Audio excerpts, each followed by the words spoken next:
selamat datang di Outgeeks Channel. Bareng aku, Berta. Seperti biasa, kita bakal ngobrolin hal-hal yang menarik dan up to date. Sebelum lanjut, coba kalian cermati dulu pepatah dari R.A. Kartini ini. Perempuan hebat pasti bertindak dengan tepat. Perempuan hebat pasti selalu punya tempat. Kata-kata yang indah untuk menghormati perempuan ya. Tapi, gimana kalau tindakan itu terhalang oleh trauma dan tempat yang seharusnya dimiliki itu sudah hilang karena aksi bejat? Kali ini, Berta mau ajak teman-teman ngobrolin seputar topik yang entah kenapa belakangan ini lagi marak banget terjadi di sekitar kita. Ya, ini tentang kasus-kasus pelecehan. Sebelum itu, pastikan kalian sudah subscribe channel ini dan jangan lupa loncengnya juga dinyalain biar tidak ketinggalan topik-topik up to date lainnya. Tanah air sedang dihebohkan oleh kasus-kasus pelecehan, terutama pada anak dan wanita di berbagai wilayah di Indonesia. Mengutip Catahu alias catatan tahunan dari Komnas Perempuan yang dirilis setiap tahun, pada tanggal 8 Maret, sebagai peringatan Hari Perempuan Internasional, kasus pelecehan terhadap anak dan perempuan terus meningkat sejak 2016. Bahkan menyentuh angka 430.000 kasus pada tahun 2019.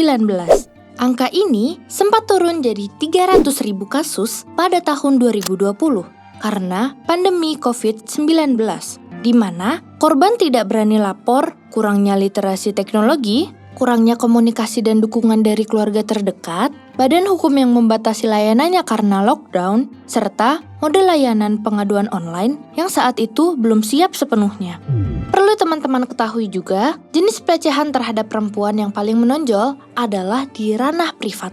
Artinya, pelaku biasanya adalah orang-orang yang punya hubungan personal dengan korban. Akan tetapi, jangan lupa bahwa ada juga kasus pelecehan di tempat umum, di mana pelaku dan korban bisa saja tidak saling kenal. Pelecehan di tempat umum ini juga banyak bentuknya, seperti tatapan mata yang tidak senonoh, ucapan atau komentar agresif, kontak fisik yang tidak diinginkan korban, pertanyaan yang membuat seseorang tidak nyaman, sampai menunjukkan organ seksual di depan publik. Jadi, kalau kalian memaki atau menghina seseorang di depan publik, hati-hati, itu termasuk pelecehan verbal. Bercermin dari data yang telah Berta berikan, tidak menutup kemungkinan kalau ada teman, saudara, atau tetangga yang kita kenal merupakan korban pelecehan. Nah, sebagai orang yang melek hukum, apa yang bisa kita lakukan untuk membantu mereka? Nih, Berta kasih tipsnya. Catat baik-baik ya. Pertama, jangan victim blaming. Orang yang mengalami pelecehan akan merasakan trauma mendalam. Mengatakan hal-hal negatif atau menyalahkan korban justru akan membuat trauma menjadi bertambah, guys. Coba posisikan diri kalian sebagai korban, sehingga kalian bisa bertindak positif untuk korban. Kedua, beri dia waktu untuk healing. Sebagai korban pelecehan, seseorang pasti merasa syok dan trauma. Kadang, hal ini membuat dia nggak bisa fokus di kegiatannya sehari-hari. Coba beri dia waktu untuk menenangkan diri sejenak sebelum kalian ajak bicara lebih lanjut mengenai kasusnya. Ketiga, dengarkan dan tanggapi. Biarkan dia bercerita semampunya tentang apa yang dia alami.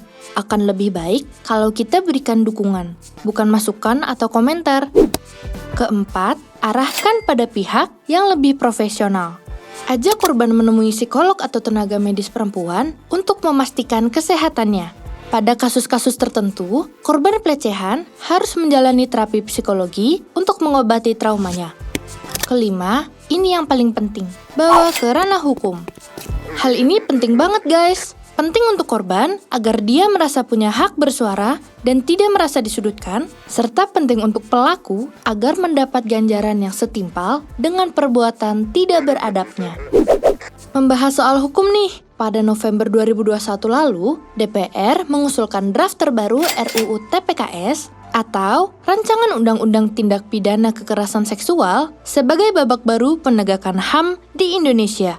For your information nih guys, butuh 6 tahun untuk akhirnya RUU dibahas dan diusulkan kembali. Jadi, belum sah sepenuhnya guys. Waduh.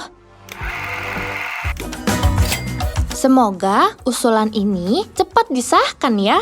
Sehingga proses pengadilan kasus pelecehan menjadi lebih adil bagi seluruh rakyat Indonesia. Dan jangan lupa, dalam menghadapi korban pelecehan, jangan victim blaming ya. Itu justru akan mematahkan harapan hidup mereka karena tidak ada orang yang ingin dilecehkan dan dipermalukan di dunia ini. Oke teman-teman? Nah teman-teman, kita sudah selesai membahas seputar kasus pelecehan di tanah air. Semoga info dari Berta tadi bisa menginspirasi anak-anak muda di Indonesia untuk jadi pribadi yang positif, terutama anak-anak perempuan Indonesia. Komen dong info apa lagi yang harus Berta ceritakan di video selanjutnya. Sebelum pergi, jangan lupa tinggalkan jejak berupa like, subscribe, dan share video ini ke teman-teman kalian. Happy International Women's Day!